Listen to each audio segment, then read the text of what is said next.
Dapat ganyan, mama, kapag pag vlogger, dapat always, always naka-video. Oo nga, kailangan yun. So guys, kain tayo ng balot.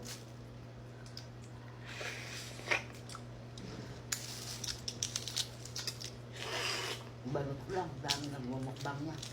Hindi ko alam kapag nagmumukbang ako ng balot, umaabot ng milyon. Yung views. Di ba guys? Ayan. So, lagyan natin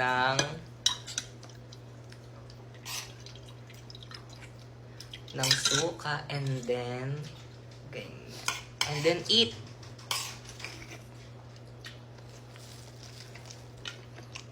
Ano sa ate mo, sarap na sabaw.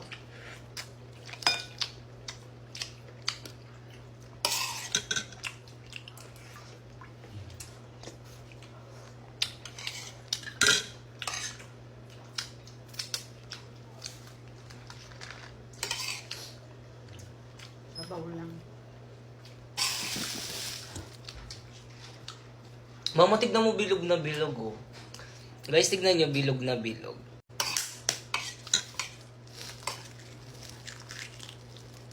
Magkano siya? 25. Ang mahal nga ng balot ngayon.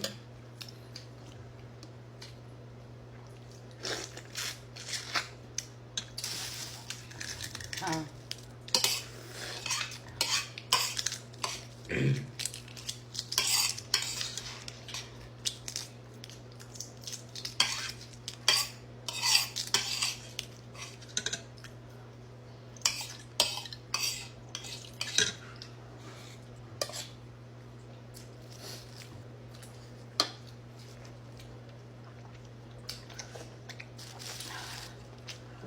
Ang sarap. Huwag mo pakadami kumain ng balot po, baka kala mo, maganda yan. Maganda kasi maraming viewers sa TikTok. Sabaw lang kakainin ko. Pinaka-favorite kong parts dito, mama, yung balot. Yung yung bato.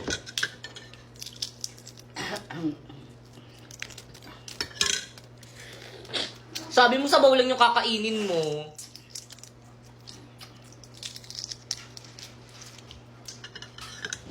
Kain ka na dyan lang.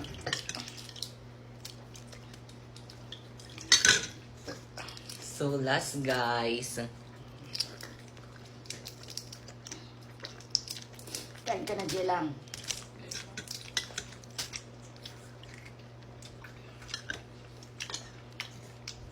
Sarap. Sarap niya.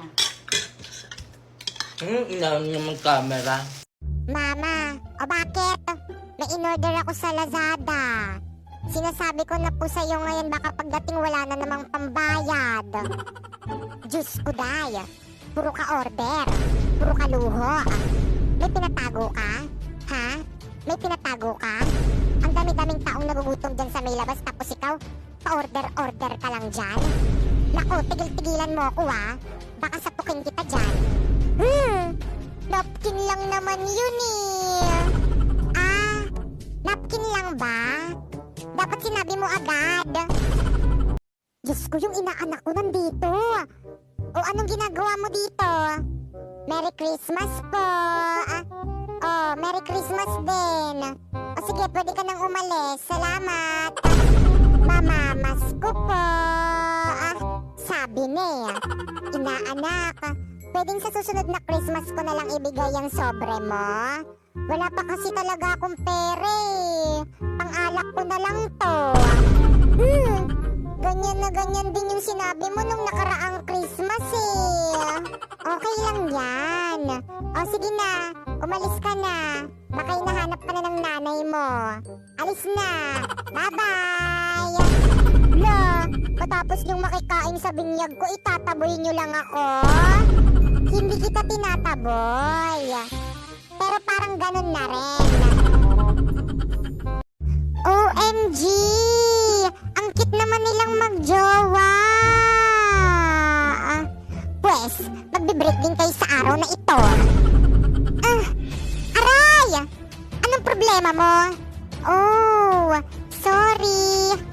ko sadya. Oh, hindi niya naman pala sadya. Hayaan na natin. Sorry din. Sorry ka pa dyan. Siya naman nauna. Ikaw, naiinggit ka siguro sa akin, no? Kasi may love life ako.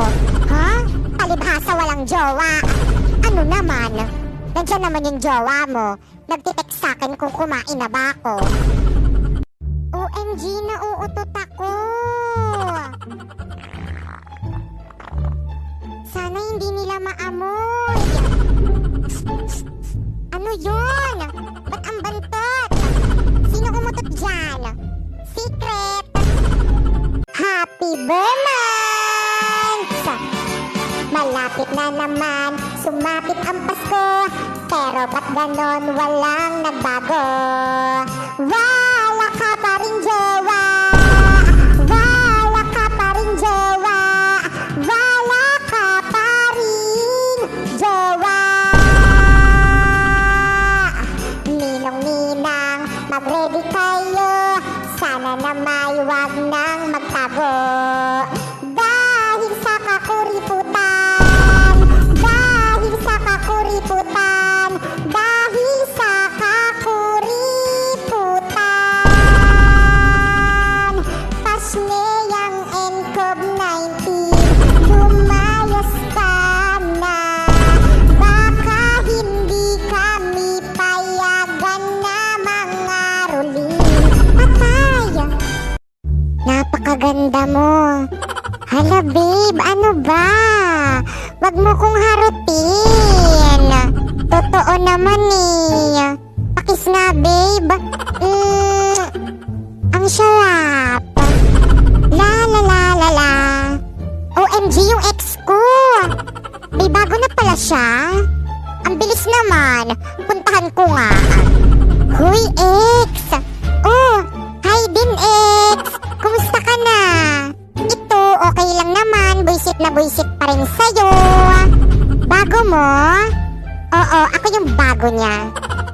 Kausap ka? Ex, nakakainis ka. Bakit ka naman naiinis? Kasalanan mo naman yan kung bakit kita pinalitan eh. Ano kasi? You know, ang pangit ng pinalit mo sa akin. Tao po. Natapon ko na po yung basura nyo. O ito, bayad ko. Sige na, alis na. Ang baho mo. Salamat po. Sa wakas, may baon na sa school ang anak ko. O tay, ba't ang tagal mo? Late na ako eh. Ay, sorry anak. May ginawa lang ako. Akin na po yung baon ko. Ay oo, ito anak. Ano to tay? 10 piso na naman. Sorry anak.